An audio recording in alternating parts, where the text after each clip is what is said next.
I bought a fixer-upper in a quiet neighborhood. It was a great price, and I figured I could handle the work myself. After long days of work, I would come home and rip up carpet or tear down walls. At night, I would collapse into bed, and just as I was falling asleep, I would hear it. A light scratching sound inside the walls. I told myself it was just mice. It's an old house, after all. I tried my best to ignore it. Then one night, the scratching just stopped. There was nothing but silence, and I finally relaxed. But just as I was drifting off to sleep, I heard it again. This time, it wasn't coming from my bedroom wall. It was coming from the guest room right across the hall. The next day, I was in that guest room tearing down some awful old wallpaper in the closet. That's when I found it. A hidden crawl space that had been completely covered up. I shined my phone light inside and saw the mouse droppings I expected. But then I saw something else. There were pillows and a dusty blanket. And there was a journal. The entries inside were strange.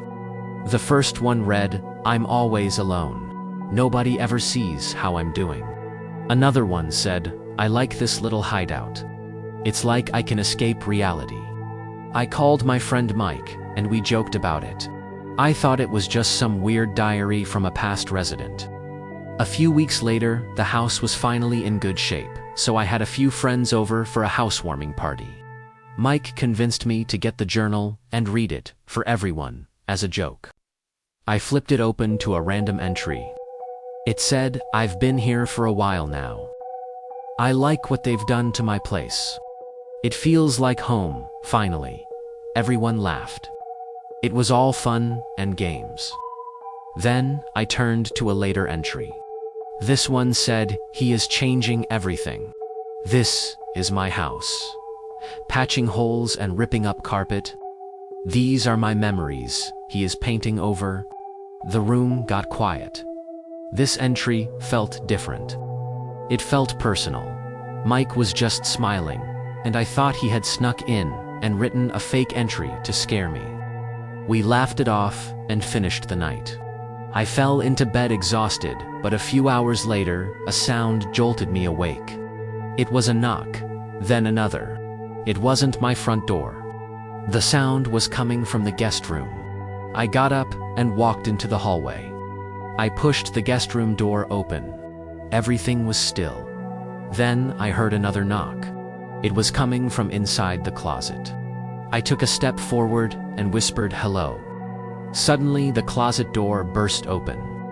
A figure lunged out at me with a knife. The blade slashed my arm. I didn't think, I just ran.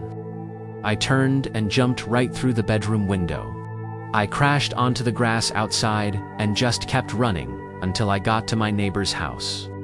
The police came. They found the crawl space. It was empty. The attacker was gone. There was no sign of how anyone could have been living there. I moved out the very next week. I never found out who it was. But I finally understood the last entry in that journal.